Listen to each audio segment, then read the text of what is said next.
Good evening, everybody. Welcome to tonight's Connecting Conversations, where we'll be chatting Sunday sermon with Reverend Chris Crause, who shared with us a message of hope.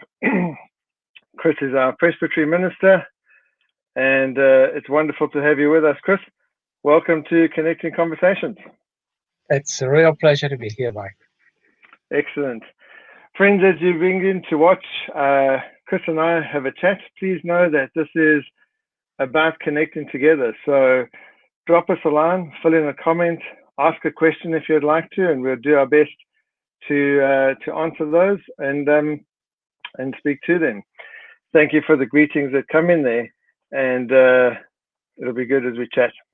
Chris, some of the folk would know you well from your role in the presbytery, others maybe not so much. Can you maybe just introduce us to yourself, a little bit about your family, your work, your interests, your ministry?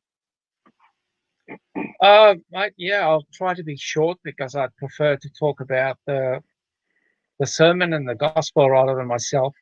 But I've been a child of God since high school. I experienced a real strong sense of call where at my year 12 school leavers camp. And in that process, changed from having a scholarship to study engineering to change to theology. So I entered the faculty of theology at the age of 19 and kept studying and studying and studying, just loving it, just wanting to better and better equip myself to serve God and to serve people. And I love people and bringing God's hope and message to people.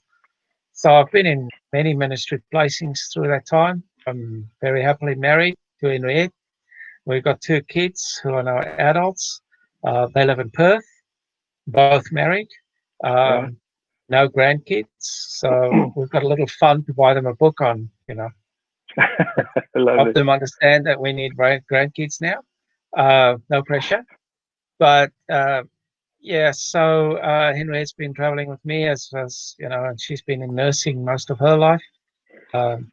We've been in placements part-time in conscripted military service in a hospital chaplain in Pretoria, then in Maltino at the southern tip of the Drakensberg Mountains. Oh, beautiful. South Africa, Potchefstroom, Franschhoek, the most beautiful town in South Africa, and then Perth for over a decade.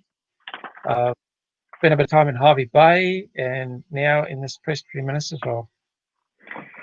Fantastic, Chris. And 30 years of counting, a bit more than 30. Yeah.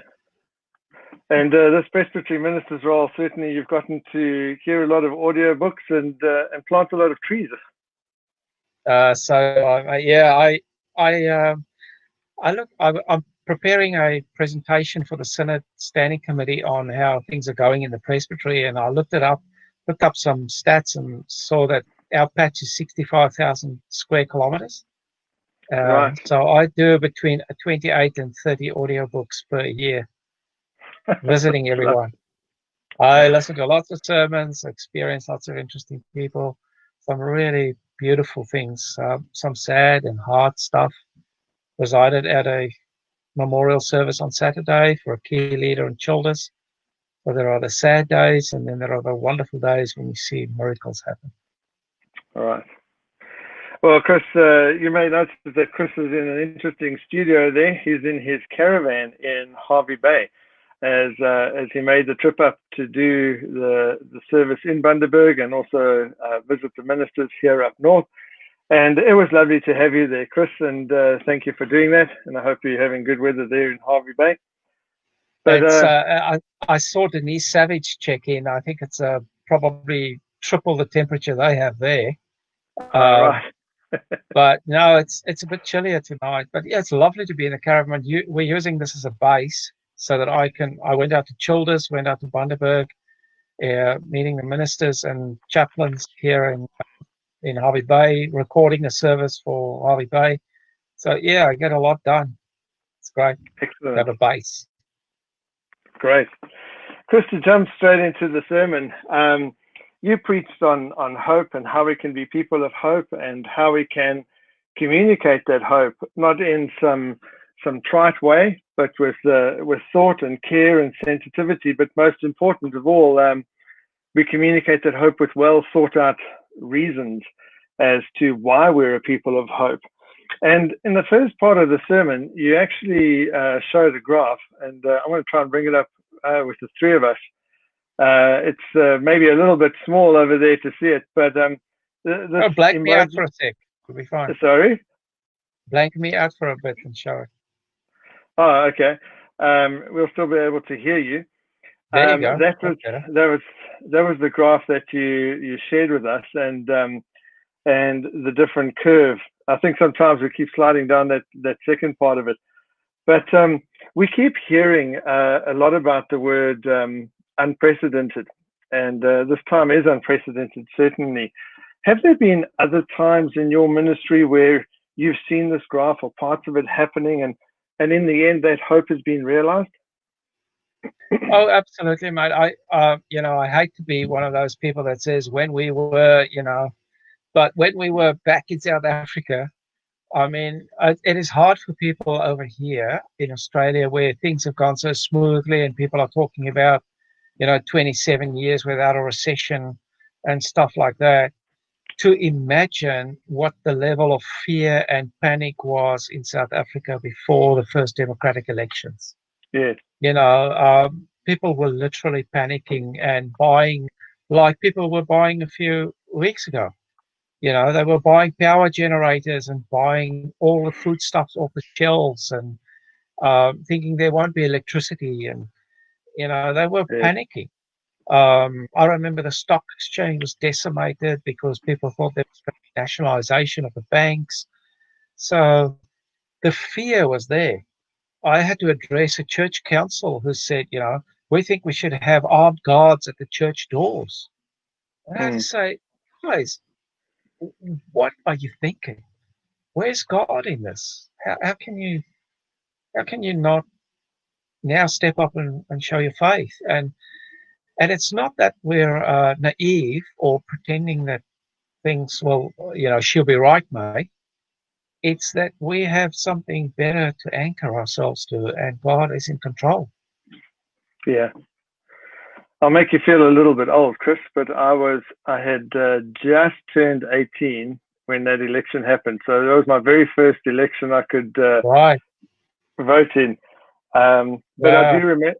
I remember that time too. I remember the sense of panic and the stockpiling that was going on there. Yeah. You mentioned in the sermon that your starting point of hope is to revere Christ. That when Christ is in the rightful place in your heart, when he's adored, when he's respected, when he's loved, when he's worshipped, that's the beginning point of hope. And it ties very nicely in with our soul keeping series and the need for we've spoken in that series about getting rid of the distractions and keeping Christ in that center place. How do you personally, how do you keep Christ at the center? And maybe can you share with us a time when it's been difficult to do so? Yeah, I think my whole life has to be Christ-centered. This is why I've dedicated my life to this ministry. We had a presbytery ministers meeting this morning, and the moderator said something that he has said numerous times in joining our meeting. He said, the presbytery minister's role is the hardest one in the church. Why would you want to do it? So despite all the good stuff, there is the hard stuff. Why do we engage and do those hard things? It is because Christ compels me. It is because Christ's love and presence in our lives changes us and has changed me. We had a short stint out of ministry to take a break and pursue another avenue, just literally to make a bit of money, to fill up our super, always saying, we're going to come back into ministry. But when I did that, I was very focused, saying, I want to make money. I need to top up my super, but this is not fulfilling. This is not what I want to do. I don't want to be in the tourism industry, even though between Henriette and I, we did really well. Um, uh, that wasn't the benchmark. The benchmark was, are we offering the love of Christ to people? Are we offering things that will make a real difference in people's lives because Jesus has made a difference in my life? And if I can't help people see that, then I'm failing. And I've been called by Jesus to show people that. That's what I'd love to do. There's been, yeah, of course, as with anybody and everybody, there have been quite hard times in our lives. I mean, something like immigration, it's a really tough time to go through. I specifically remember immigration isn't seen neutrally in South Africa, because of the fear element, because of the economy going down. When people in middle class and people who are educated leave the country, it makes it more difficult for everyone else. So, every person that is on a middle class income leaves, there's one less consumer that buys at the store. So there's an aggression from many people when you immigrate. And I distinctly remember Henriette when she was nursing in hospice, was sharing with her colleague for the first time that, yes, we've received a call to go to Perth and we're going. And her husband walked up to the car in which I was sitting. I turned down the window, said, "Hi, mate, how you going?" And he swore in my face and said, "I will never, never speak to you again." And I laughed. I thought he was making a joke. Yeah. And so immigration has the big adaptations that, when your kids have to adapt, when your kids are, our kids were 9 and 10 and it takes 2 months for the container to get here. So they haven't even got toys. We've had health setbacks in our family. We've had some deaths. Very, very hard when a close relative passes in another continent and you can't make it there. 2 days ago, I was part of a funeral service for a good friend of mine from Multino, my first placement from over 30 years ago, and we kept our friendship up. And he passed, and there I am. All I can see are little pictures on a screen as we share this. We all go through those things, and the GFC, that hit a lot of us when our Uniting Church pension funds hurt badly. We go through these things, and that's when the call is, are you sure this really drives you and encourages you? Is Jesus really in your life? Or are you going to a nice social gathering on a Sunday to meet up with friends, talk about the AFL, have morning tea, and go home? I think there has to be more. Yeah. Otherwise, don't go. Correct. And Christian, you spoke about your sermon. You spoke about the three-legged chair, and those three things being in place in order to be a people of hope. And I think in those kind of situations you're talking about, those are the three things that bring that hope, if I understood you correctly. The first one that you mentioned was to have a sense of control, and that's so difficult to understand when we control so little, like in this particular pandemic that we face now, and in other times, like those times that you mentioned with your friend passing away, we sometimes, I think, lose hope because we don't have the kind of control that we would like to have. Can you maybe talk a little bit more about what you understand that control to be, and maybe share with us a story about your own life or ministry where you've really relied on that sense of control? Yeah, I'm just for the sake of those who maybe didn't catch the sermon, or those who drifted off or lost their signal or fell asleep, on Sunday. It's not three things I just dreamed up. It's not like I just said, "Oh, I think these are the three things." One of the most the best-selling books in the world about hope by Mark Manson. He quotes the research that's out there and says, when you look at everything that's being done on hope, hope has these three elements, the sense of control, the sense of belonging to a community, and having shared values. That's what everything that defines hope has in common. So I was unpacking that as part of when 1 Peter 3:15 says, be ready to explain the hope that lives in you. It's in that context. Well, I don't want to just, hope isn't just a wishy-washy, she'll be right, mate. It's not just hope for the better. Don't worry, there's a plan behind everything. Hold thumbs and that's satisfied. Sorry? Hold thumbs and think good thoughts. Yeah, even worse, when we put it in religious language and just say, everything will work out for the better. Mate, it doesn't work out for the better for everyone. People that have cancer don't always get better. People that pray for rain don't always get rain before the farmers. So back to your question about the control. I really appreciate this opportunity because it's, that's the dilemma that we all face when we do sermons. You think what goes into 20 minutes and what has to be cut. Let's cut the 45 pages I'd like to actually deal with to 20 minutes. The control is the really tough one because what he says in his book is that sense of control is a key part to enable hope to happen, to grow. Okay.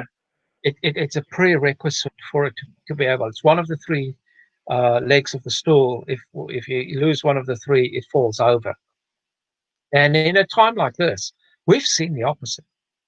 Right. I mean, the most symptomatic thing is that I think we will be talking about this in 20 years' time as the toilet paper pandemic, which is absurd.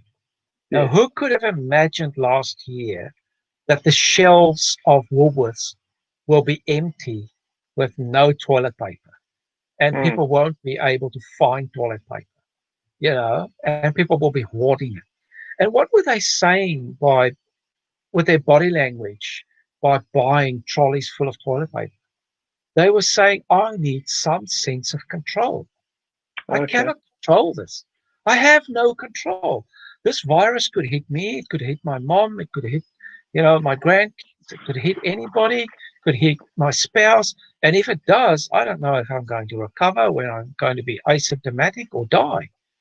And especially in the beginning, the projections were really scary. I remember one guy in one of the most well-known commentators on our television screens projecting that, saying that if we get less than 100,000 deaths in Australia, that we'll be doing okay. The projections were horrible. So people felt that there was no control. Now, you'd have, the easiest thing is just to say, well, there has to be control and God controls everything. But what does it mean when we say God is in control? I don't think it means that God is mechanistically in control like a robot. That everything is either God's decision, yes or no, and everything therefore is what God wants. God's created a universe, and let's talk about our earth, our planet, that is so interwoven and so in control that when we see these little blips, we think they're disasters and huge and enormous. But in the bigger scale of things, they are not, because there is still a level of control. So you're talking about where I see it. So I walk out on my veranda. I live in a Queenslander, as you know. I look onto the veranda and I look out in that forest and see the birds there. We've got northern species Chris, of birds. Yep. For those who are watching not from Queensland, a Queenslander is a house that's basically built on stilts or on columns or poles. That's right. A wooden house on stilts with, in our case, 300-degree veranda around the house. So when I look at from that veranda into the forest, I see some of the 36 species of birds that we've listed in our block, in our forest. And Henriette and I talk about that and say, look at these birds. Look at the little lorikeets going into that hole in the tree. They don't care about the virus. They have no idea about the virus. God's controlling. God is looking after them. When we put out seeds and they get the seeds, they think that's great. When we go to Harvey Bay in the caravan and the seeds are not there, they say, well, let's find a grevillea, suck the sap out of that. You know, I'm not trying to trivialize this virus, but I've been reading a book. I'm busy reading. I'm reading a book. There you go, by Steven Pinker called Enlightenment Now. Yeah. A good recommendation for a book is when Bill Gates on the front cover says, "My new favorite book of all time." That for me is worth reading. The first few chapters are just full of graphs saying this is the best time to live ever. We have never had less war in the world. We have never had more healthy people in the world. We have never had a higher life expectancy in the world. We have never had more wealth in the world. We have never had less murders in the world. You know, these things we find hard to believe, but the graphs are like sheer drops.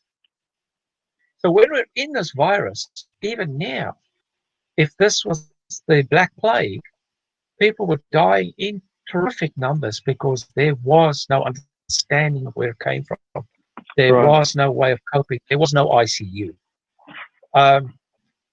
Yes, on an individual level, there are times when we have little control and places where we have little control, but it doesn't mean that God's lost control. It doesn't mean that this world is spiraling out of control.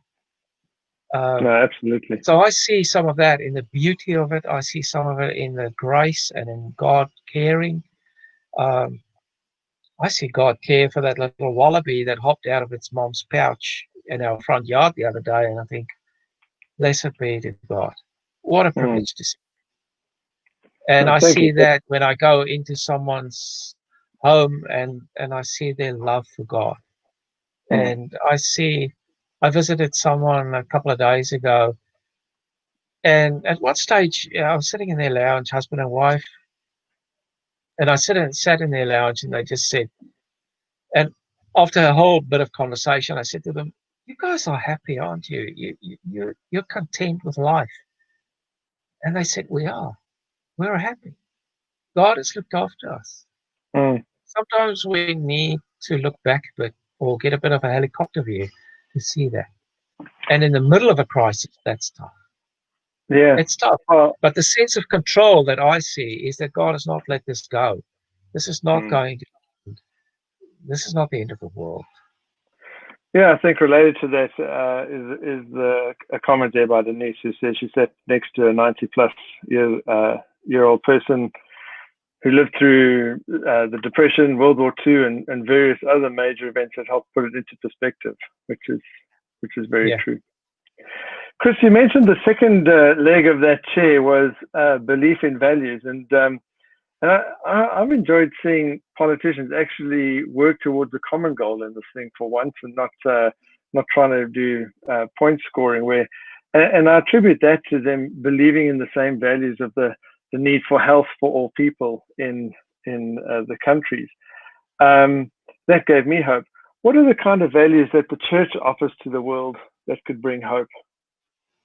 Yeah, so it's not a belief in values that's important. It's the shared values. They're saying hope is created because people share values.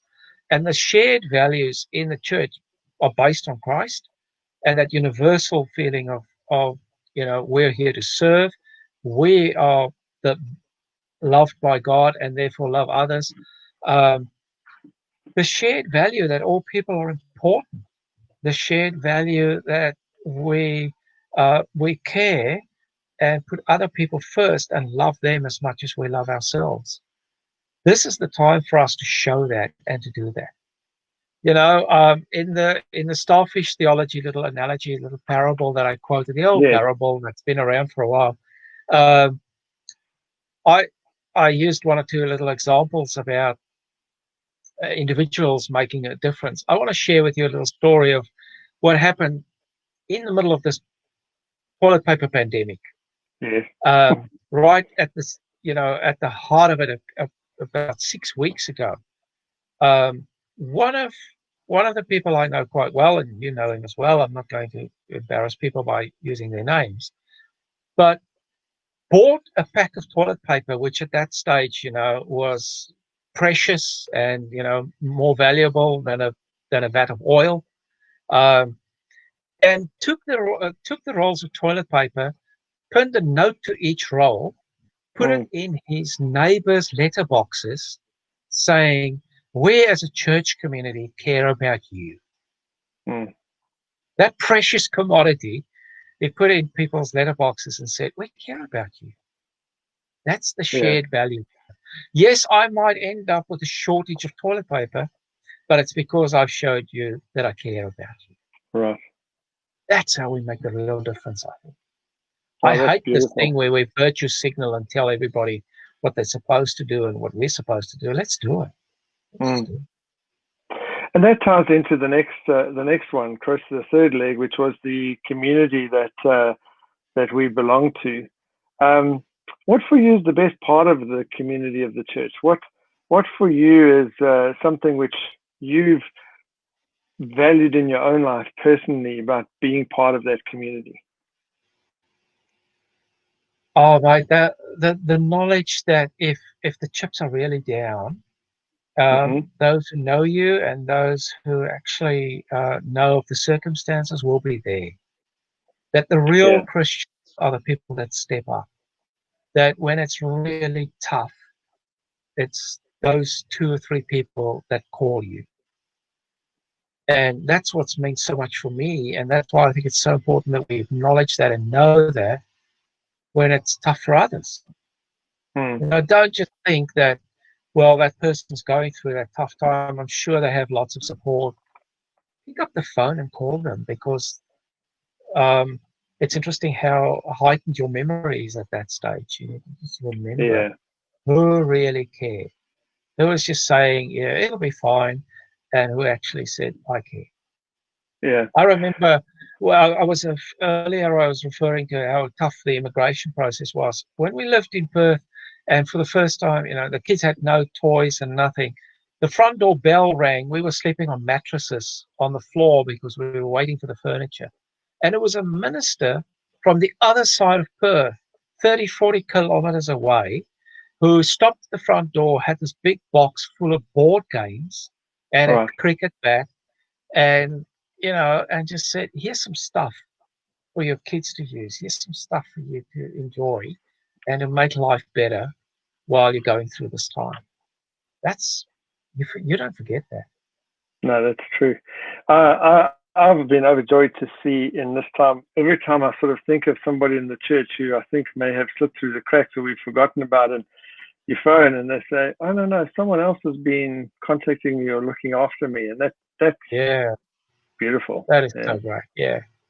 This is a time for us to step up because the opportunities are there. Absolutely. Chris, we're almost out of time, but I loved your quote at the end, in which you said, don't just hope for better, be better, and help others to be better.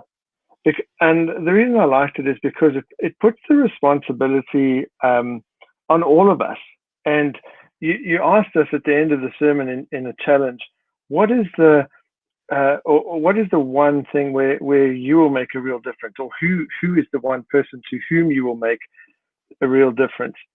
What advice or direction would you give to a person who is listening to your sermon and saying, maybe, I don't know where to start. I don't know how do I do that?